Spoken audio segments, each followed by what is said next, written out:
a top agent on a mission, carrying more hidden weapons than a black market dealer. So when Will faces hundreds of these thugs, he doesn't even flinch. He calmly tosses out a micromolecular bomb, but after it goes off, not a single person is dead. Instead, a cat made of glitter appears in the sky. What is this stuff? While everyone is mesmerized and distracted, Will rides a metal plate up to the helicopter, just barely managing to snatch the case and complete his mission. Back at HQ, his colleagues give him a hero's welcome, but he storms furiously straight to the weapons R&D lab. I'm a super spy who makes enemies tremble, and I'm going to find out which moron gave me this ridiculous weapon. Of course, it's this weirdo kid again. The kid's a genius, but his inventions have zero lethality. They're just silly. They're completely useless for killing anyone in the field.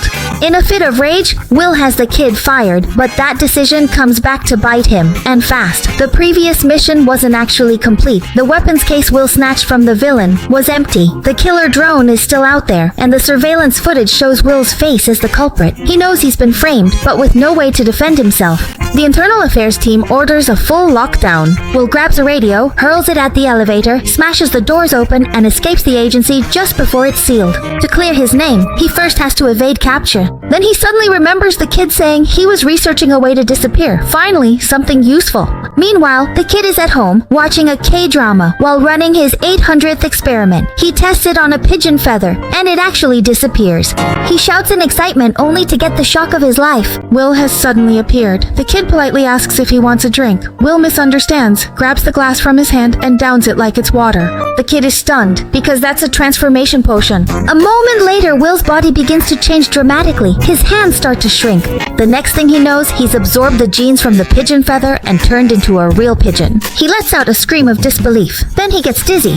That's because a pigeon's vision is 360 degrees. While he can see the kid, he can also see his own butt. The kid's pet pigeon, Miss Lovey, cozies up to him. She's clearly taken a liking to this handsome, long-eyebrowed pigeon. Will is on the verge of a breakdown. He knew he shouldn't have gotten involved with this guy. But the kid tries to convince him, saying pigeons can fly, they have companions, it's the perfect disguise for a spy.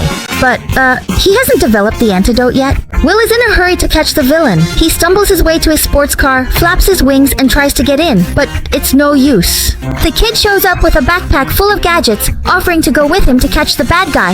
Will has no choice but to agree, but when he turns around, the car's already been stolen. The investigation team is as destructive as a pack of huskies. In just a few minutes, they've completely torn the kid's house apart. The two are surrounded by the agents. Will wants to use his weapons, but the kid adamantly refuses. The reason he only invents non-lethal weapons is because he believes in love and peace. Will has no choice but to flee on foot. In the end, he has to poop on hundreds of windshields to escape. He can't get used to his pigeon body and gets into all sorts of trouble.